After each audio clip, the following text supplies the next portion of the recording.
Se o cliente não aceitar os meus valores, é porque não é cliente para mim.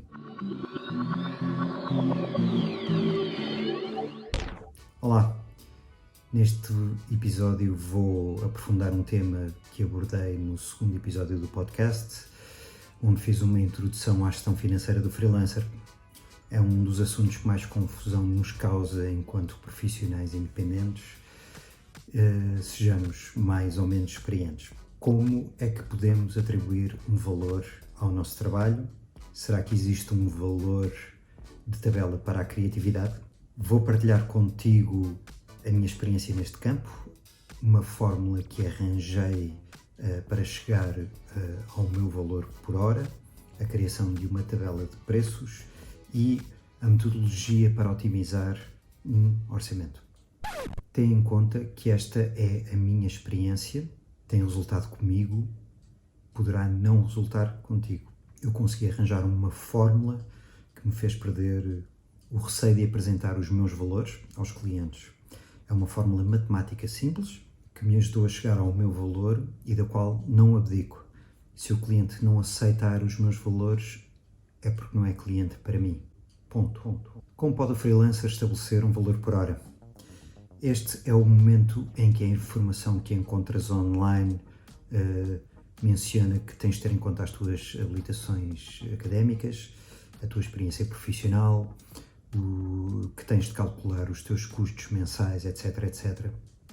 E é verdade, tens de ter tudo isso em conta. É importante saber se o que vais ganhar consegue cobrir todas as tuas despesas legais e operacionais e te permite ter uma vida condigna. Tem em conta que o design é um negócio e como negócio que é, precisa de dar lucro. De acordo com dados económicos recentes, o ordenado bruto médio em Portugal é de cerca de 1.400 euros vezes 14 meses. Isto é, antes dos impostos. Tens de ter em conta que o freelancer não recebe 14 meses, mas considera que este é o teu objetivo, o teu valor ideal e o valor que eu vou utilizar neste exemplo. A partir de agora é muito simples. 1.400 euros a dividir por 4 semanas são 350 euros por semana. 350 euros a dividir por 5 dias são 70 euros por dia e 70 euros a dividir por 7 horas de trabalho são 10 euros à hora. Estou a falar de valores brutos, o que quer dizer que o que levas para casa ainda vai sofrer um corte e poderá não ser o valor mais animador, mas é uma referência e é isto que terás de interiorizar. É uma referência. Esta fórmula simplifica, mas não resolve tudo, claro. Como freelancer, em princípio, não terás um rendimento fixo, a não ser que tenhas uma avença com um cliente. Existem meses melhores e outros piores, e o importante é que nos meses melhores consigas colocar de parte um valor para tapar os buracos dos piores meses. Aprende a poupar, vê no segundo episódio aquela parte das dores de barriga. Tens de ter em conta outros fatores, como a percepção do teu valor por parte dos clientes, o que eles poderão ganhar ao investir em ti. Tens de ter em conta a tua potencial concorrência e, sobretudo, tens de ter a certeza se a tua experiência vale realmente o valor que estás a pedir. Poderás querer atingir um determinado valor, mas se não conseguires concretizar, esse não será o teu valor aos olhos do mercado. Isto é, o teu real valor é o compromisso entre aquilo que tu queres ganhar e aquilo que o mercado está disposto a pagar. Porque precisamos de uma tabela de preços e como conseguimos criar tal documento? Precisas de uma tabela de preços porque os clientes querem saber quanto lhes custa um determinado serviço e querem ter essa informação de forma concisa. Por outro lado, o teu objetivo é não perder demasiado tempo a responder, porque tempo é dinheiro. Por isso, o primeiro passo é estabelecer uma lista de serviços. Elabora uma lista com todos os serviços que ofereces profissionalmente. Isso é organizado. Segmenta o que é print e o que é digital. Cria possíveis cenários que envolvam janelas temporais. Visualiza diferentes pacotes de oferta de acordo com a complexidade do projeto. Isto para te facilitar no momento em que tiveres de orçamentar algo realmente mais complexo. E contabiliza um valor para alterações, esforços extra, artes finais, deslocações. Depois, o valor de cada referência depende do teu nível de experiência. Se te conheces bem, sabes que demoras um determinado número de horas a fazer um determinado trabalho. Aplica a cada referência uma percentagem extra que possa precaver situações inesperadas. Em suma, a tabela de preços que criares terá de ser mais vantajosa do que trabalhar a hora para que consigas uma maior rentabilidade no teu trabalho. Após atribuir o valor para cada tarefa, cenário, projeto, revê, afina os números e utiliza essa tabela de preços como guia, uma cábula que irás seguir sempre que necessário. Outra coisa a ter em conta, a margem de lucro em produções ou compra de elementos que compõem um determinado projeto. Por exemplo, um cenário que tens de produzir numa gráfica, uns folhetos que desenhaste para um cliente, vais ter custos com deslocações, vais perder tempo, reuniões na gráfica, levar provas de cor a cliente para a aprovação, vais andar para a frente e para trás. Tudo isto é trabalho. Se não cobrares ao cliente, estás a oferecer o teu trabalho. Nestes casos é normal colocar uma percentagem sobre o valor de produção. Depende do valor do trabalho que estiver a ser produzido, mas eu coloco entre 10% a 40% sobre o valor final de produção. Quanto mais alto for o valor do projeto, mais baixa é a percentagem que eu aplico. Não vou tornar um projeto que já é caro num projeto ainda muito mais caro. Agora tem em conta o seguinte: o teu valor por hora, a tua tabela de preços não são para ser tornados públicos. Os teus clientes não precisam de saber desta parte da tua atividade e a concorrência também não, a não ser que haja uma amabilidade profissional pontual. Estes dados servem para automatizar as tuas tarefas, fazem parte do back-office da tua oferta, até porque os preços que cobras a um cliente poderão não ser necessariamente os mesmos que vais cobrar a outro cliente. Os valores que apresentas a um microcliente deverão ser diferentes dos valores que apresentas a uma PME, que por sua vez deverão ser diferentes dos valores que apresentas a uma grande empresa. Tens de ter em conta o potencial retorno que o cliente vai ter. Depois também tens de ter em conta o fator feira, que é o regatear dos valores. O cliente poderá querer trabalhar contigo, mas quer uma atençãozita, e aí terás de decidir se aceitas reduzir o teu valor ou não. Faturar um pouco menos é melhor do que não faturar. A minha opinião é que não devemos ser intransigentes ao ponto de não conseguirmos trabalhar. Em suma, tens de ter algum jogo de cintura. Proteger o teu valor através de um orçamento. Graças aos pontos anteriores, estás parcialmente apto a responder aos pedidos de orçamento. Já atribuíste um valor ao teu trabalho, agora só precisas de o aplicar aos pedidos dos teus clientes. Mas além de estabelecer um valor por hora e criar uma tabela de preços, é importante protegeres o teu orçamento e garantir que o mesmo seja respeitado. A melhor maneira é a realização de um contrato de prestação de serviços que contenha informações como a descrição do trabalho, cronograma, pagamento, responsabilidades das partes, cláusulas de rescisão, propriedade intelectual, entre outros temas relevantes. Esse é o documento que fornece maior clareza e garantia para ambas as partes. No entanto, a grande maioria dos clientes não está disposto a rever condições contratuais se o projeto não o justificar. Por essa razão, deverás, de forma resumida, incluir a informação contratualmente relevante no teu orçamento. Além do preço, inclui uma descrição sucinta do projeto a realizar, quantas revisões ou alterações estão incluídas no valor que apresentas, qual a validade do orçamento, os termos de pagamento. O que está incluído no valor que apresentas reforça o que não está incluído no valor, como produção gráfica, aquisição de tipografia ou de imagens de royalty free, em nota de rodapé.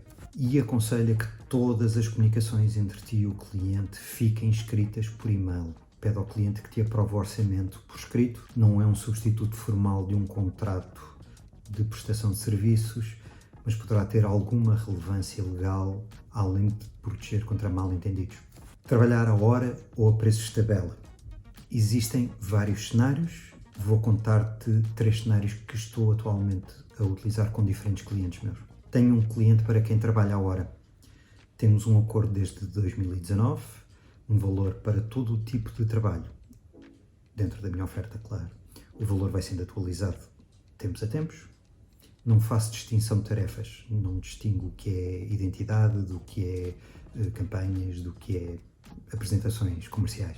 Como é um cliente que me dá trabalho todos os meses, o valor por hora que lhes faço é um pouco abaixo do meu valor de tabela, mas acaba por compensar porque tenho trabalho todos os meses. Eu faturo todos os meses este cliente e o valor que este cliente me paga é suficiente para cobrir todas as minhas despesas em termos gerais.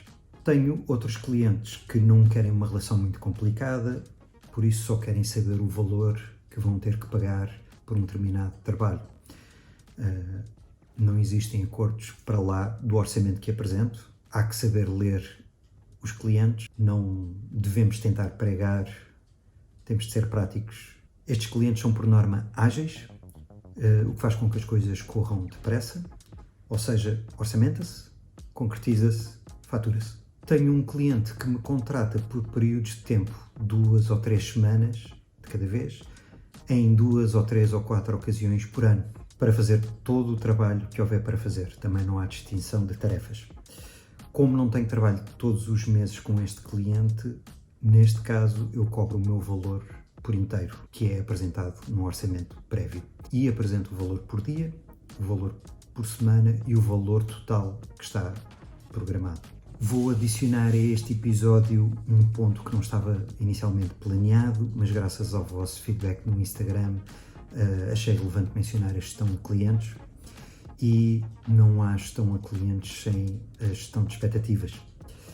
Eu sou muito direto na minha abordagem ao potencial cliente. Por norma, há sempre aquela fase do namoro, em que tudo é facilidades, estamos todos felizes porque tudo é maravilhoso. Comigo não é bem assim. Após ouvir o que o cliente pretende e de compreender o seu pedido, eu explico a minha metodologia e os próximos passos. Eu não faço nada sem apresentar as minhas condições financeiras primeiro.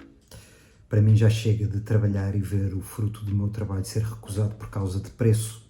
E como uma percentagem muito grande dos projetos são decididos por causa de preço, por causa de custo, é por aqui que me fico.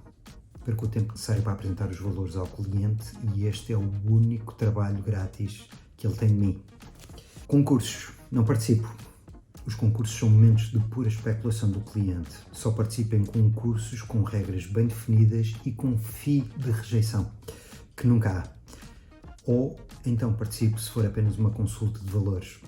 Imagina que o cliente te está a pedir uma proposta para um trabalho a ti e a mais 9 designers. 99% das vezes ele vai decidir pelo preço e vai guardar 9 propostas grátis do seu lado. Entretanto, o esforço que tiveste não é compensado nem parcialmente. Daí o fee de rejeição. Despedir clientes. Já despedi clientes. E já o fiz mais vezes do que alguma vez imaginei que o iria fazer.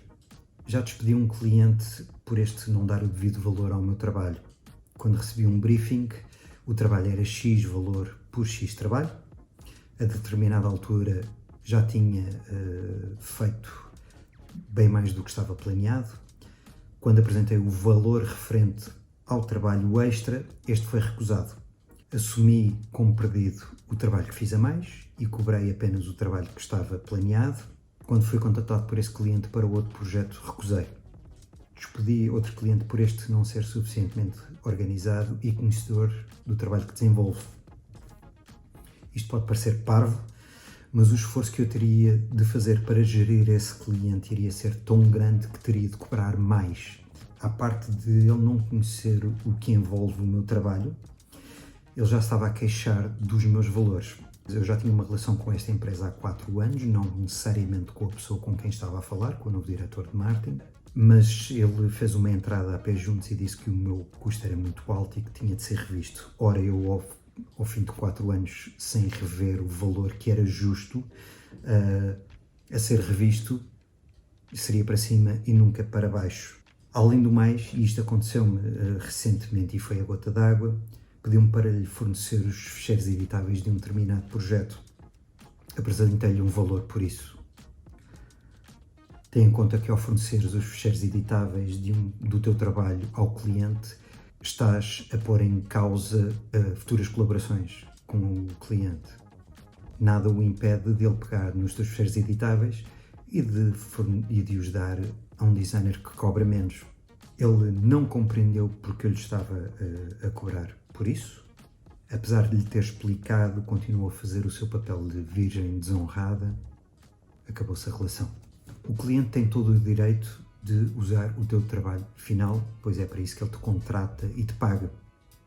Todas as ideias que apresentas, todo o caminho que percorres, todos os fecheiros editáveis que crias são exclusivamente teus, a não ser que estejam contratualmente definidos no orçamento. O cliente recebe o trabalho final em forma de artes finais para produção ou em forma de outros formatos audiovisuais. Reserva sempre o direito de poderes utilizar o trabalho desenvolvido para fins promocionais no teu portfólio. Uma relação profissional é como uma relação amorosa, tem de funcionar para os dois lados. Se só uma das partes é que está contente, a relação não vai durar muito tempo. O cliente não te está a fazer favor nenhum ao contratar-te, é uma troca comercial que se está a concretizar. O cliente precisa de um serviço e tu, como fornecedor de serviços, resolves o problema e recebes um pagamento. Cada projeto é único e pode exigir esforços extra. Prepara-te para fornecer estimativas personalizadas.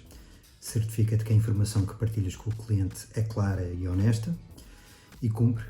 Ser profissional, não mudes as regras a meio do caminho, mas tens de estar preparado caso o cliente mude as indicações a meio do processo. O que tens a fazer é reavaliar o projeto. Salvaguarda isto no teu orçamento. Espero que as minhas palavras tenham esclarecido algumas dúvidas ou pelo menos sejam suficientes para que possas definir o teu próprio método de avaliação. Gostava de saber se o podcast está a ser útil, se achas que o conteúdo é válido, partilha nos comentários a tua opinião. Se gostas do conteúdo, segue o canal e faz um like. Obrigado por teres chegado até ao fim deste episódio e até ao próximo.